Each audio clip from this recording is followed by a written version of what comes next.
नमस्कार। श्रीमद् रामायणे उत्तरकांडे एकाधिक शततमः सर्ग है। आज हमारी यह वाल्मीकि रामायण समाप्त होने जा रही है। आज हम इसका अंतिम अध्याय पढ़ेंगे। एतावदेतद् आख्यानं सौतरं ब्रह्मपूजितं रामायणम् इति ख्यातं मुख्यं वाल्मीकिना कृतं। कुशोल्लव कहते हैं, महर्षि वाल्मीकि द्वारा निर्मित यह रामायण नामक श्रेष्ठ आख्यान उत्तरकांड सहित इतना ही है। ब्रह्मा जी ने भी इसका आदर किया है। ततः प्रतिष्ठितो विष्णु स्वर्गलोके यथा पुरा येन व्याप्तम इदं सर्वं त्रैलोक्यं सचराचरम्। इस प्रकार भगवान श्री राम पहले की ही भांति अपने विष्णु स्वरूप में परम धाम में प्रतिष्ठित हुए। उनके द्वारा चराचर प्राणियों सहित यह समस्त त्रिलोकी व्याप्त है। ततो देवास गंधर्वा सिद्धाश्च परमर्षयः नित्यं शृण्वन्ति संभ्रष्टः काव्यं रामायणं दिवि। उन भगवान के पावन चरित्र से युक्त होने के कारण देवता, गंधर्व, सिद्ध और महर्षि सदा प्रसन्नतापूर्वक देवलोक में इस रामायण काव्य का श्रवण करते हैं। इदम आख्यानम आयुष्यम सौभाग्यम पापनाशनम रामायणम वेद समम श्राद्धेषु श्रावयेद बुधः। यह प्रबंध काव्य आयु तथा सौभाग्य को बढ़ाता और पापों का नाश करता है। रामायण वेद के समान है। विद्वान पुरुष को श्राद्धों में इसे पढ़कर सुनना चाहिए। अपुत्रो लभते पुत्रम अधनो लभते धनम सर्वपापे प्रामुच्येत पादम अप्यस्य यह पठेत। इसके पाठ से पुत्रहीन को पुत्र, धनहीन को धन मिलता है। जो प्रतिदिन इसके श्लोक के एक चरण का भी पाठ करता है वह सब पापों से छुटकारा पा जाता है। पापान्यपि च य कुर्यात् अहन्यहनि मानवः पठत्येकम् अपि श्लोकं पापात् स परिमुच्यते। जो मनुष्य प्रतिदिन पाप करता है वह भी यदि इसके एक श्लोक का भी नित्य पाठ करे तो वह सारी पाप राशि से मुक्त हो जाता है। वाचकाय च दातव्यं वस्त्रं धेनु हिरण्यकं वाचके परितुष्टे तु तुष्टा स्युः सर्वदेवताः।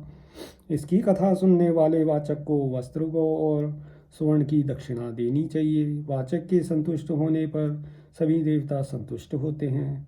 एतदाख्यानम् आयुष्यं पठन् रामायणं नरः सपुत्र पौत्रो लोके अस्मिन् प्रेत्य चेह महीयते। यह रामायण नामक प्रबंध काव्य आयु की वृद्धि करने वाला है। जो मनुष्य प्रतिदिन इसका पाठ करता है उसे इस लोक में पुत्र पौत्र की प्राप्ति होती है और मृत्यु के पश्चात परलोक में भी उसका बड़ा सम्मान होता है। रामायणं गोविसर्गे मध्याह्ने वा समाहितः सायाह्ने वापराह्ने च वाचयन् नावसीदति। जो प्रतिदिन एकाग्रचित हो प्रातःकाल, मध्याह्न, अपराह्न अथवा सायंकाल में रामायण का पाठ करता है उसे कभी कोई दुख नहीं होता। अयोध्यापि पुरी यम्या शून्यावर्ष गणान् बहून् ऋषभं प्राप्य राजानं निवासम् उपयास्यति। श्री रघुनाथ जी के परम धाम पधारने के पश्चात रमणीय अयोध्यापुरी भी बहुत वर्षों तक सूनी पड़ी रहेगी। फिर राजा ऋषभ के समय यह आबाद होगी। एतदाख्यानम् आयुष्यं स भविष्यं सहोत्तरं कृतवान् प्रचेतस पुत्र तद्ब्रह्माप्य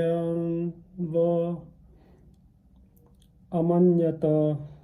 प्रचेता के पुत्र महर्षि वाल्मीकि जी ने अश्वमेध यज्ञ की समाप्ति के बाद की कथा एवं उत्तरकांड सहित रामायण नामक इस ऐतिहासिक काव्य का निर्माण किया है।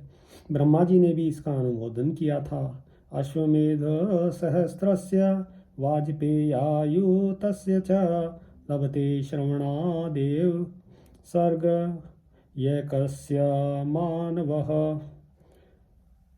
इस काव्य के एक सर्ग का श्रवण करने मात्र से ही मनुष्य 1000 अश्वमेध और 10,000 वाजपेयी यज्ञों का फल पा लेता है। प्रयागादीनि तीर्थानि गंगाधः सरितस्तथा नैमिषादीन्यरण्यानि कुरुक्षेत्रादिकान्यपि गतानि तेन लोके अस्मिन् येन रामायणं श्रुतम्। जिसने इस लोक में रामायण की कथा सुन ली उसने मानो प्रयाग आदि तीर्थों, गंगा आदि पवित्र नदियों, नैमिषारण्य आदि वनों और कुरुक्षेत्र आदि पुण्य क्षेत्रों की यात्रा पूरी कर ली। हेम भारम कुरुक्षेत्रे ग्रस्ते भानो प्रयच्छति यश्च रामायणम लोके शृणोति सदृशावुभो। जो सूर्य ग्रहण के समय कुरुक्षेत्र में एक भार सुवर्ण का दान करता है और जो लोक में प्रतिदिन रामायण सुनता है वे दोनों समान पुण्य के भागी होते हैं। सम्यक श्रद्धा समायुक्तः शृणुते राघवीं कथां सर्वपापात् प्रमुच्येत विष्णुलोकं स गच्छति।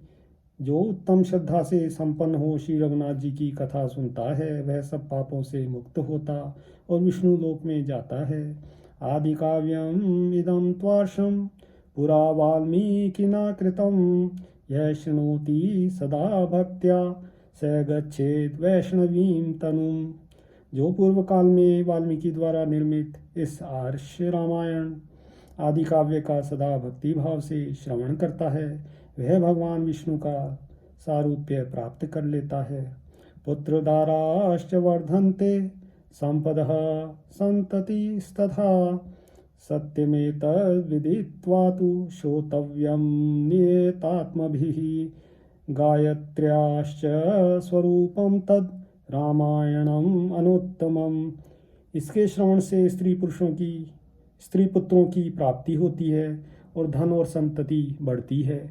इसे पूर्णतः सत्य समझकर मन को वश में रखते हुए इसका श्रवण करना चाहिए। यह परम उत्तम रामायण काव्य गायत्री का स्वरूप है। यह पठेत् शृणु या नित्यं चरितं राघवस्य भक्त्या निष्कल्मषो भूत्वा दीर्घम् आयुरवाप्नुयात्। जो पुरुष प्रतिदिन भक्तिभाव से श्री रघुनाथ जी के इस चरित्र को सुनता या पढ़ता है वह निष्पाप होकर दीर्घ आयु प्राप्त कर लेता है।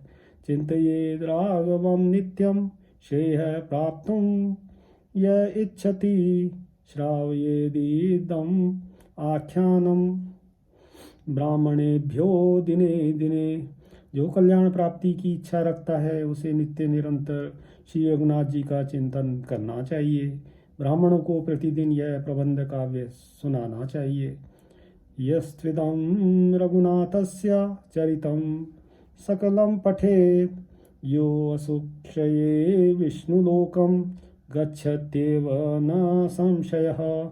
जो इस श्री रघुनाथ चरित्र का पाठ पूर्ण कर लेता है वह प्राणांत होने पर भगवान विष्णु के ही धाम में जाता है, इसमें कोई संशय नहीं है।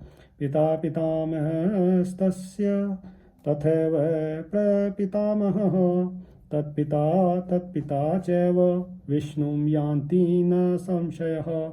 इतना ही नहीं उसके पिता पितामह प्रपितामह वृद्ध प्रपितामह तथा उनके भी पिता भगवान विष्णु को प्राप्त कर लेते हैं, इसमें कोई संशय नहीं है। चतुर्वर्ग प्रदं नित्यं चरितं राघवस्य तु तस्माद्यत्नवता नित्यं श्रोतव्यं परमं सदा। राघवेंद्र का यह चरित्र सदा धर्म अर्थ काम और मोक्ष चारों पुरुषार्थों को देने वाला है, इसलिए प्रतिदिन यत्नपूर्वक निरंतर इस उत्तम काव्य का श्रवण करना चाहिए। शृण्वन् रामायणं भक्त्या यह पादं पदमेव वा यह याति ब्रह्मणः स्थानं ब्रह्मणा पूज्यते सदा। जो रामायण काव्य के श्लोक के एक चरण का एक पद का भक्ति भाव से श्रवण करता है वह ब्रह्मा जी के धाम में जाता है और सदा उनके द्वारा पूजित होता है। एवमेतत् पुरावृत्तम् आख्यानं भद्रमस्तु वः प्रव्याहरत विस्त्रब्धं बलं विष्णुः प्रवर्धताम्। इस प्रकार यह पुरातन आख्यान का आप लोग विश्वास पूर्वक पाठ करें, आपका कल्याण हो और भगवान विष्णु के बल की जय हो। इत्यार्षे श्रीमद् रामायणे वाल्मीकीये आदिकाव्ये उत्तरकाण्डे एकादशाधिकशततमः सर्गः। सियावर रामचंद्र पद जय शरणम्। उत्तरकाण्डं सम्पूर्णम्। श्रीमद् वाल्मीकीय रामायणं सम्पूर्णम्। आज हमने ये श्री वाल्मीकि जी लिखित महाकाव्य रामायण का अंतिम अध्याय पढ़ लिया है, तो इससे हमारी रामायण कंप्लीट हो जाती है। और ये मेरे लिए बहुत सौभाग्य की बात है कि मैं इस रामायण को पढ़ पाया, इसको कंप्लीट कर पाया। मैंने पहले कभी नहीं सोचा था कि मैं इसको पढ़ पाऊँगा। इतनी बड़ी है, संस्कृत में है, कठिन है, लेकिन भगवान की कृपा से मैं इसको पूरा कर पाया। और अगर आप इसको अभी सुन रहे हैं और आपने यहाँ तक सुना है, तो आपने तो मुझसे भी बड़ा काम करा है। आपका धैर्य तो बहुत ही बड़ाई के योग्य है कि आपने इतना सुना और यहाँ तक पहुँचे। तो इसके लिए आप सबको साधुवाद, और भगवान राम आप पर कृपा करें। जय श्री राम।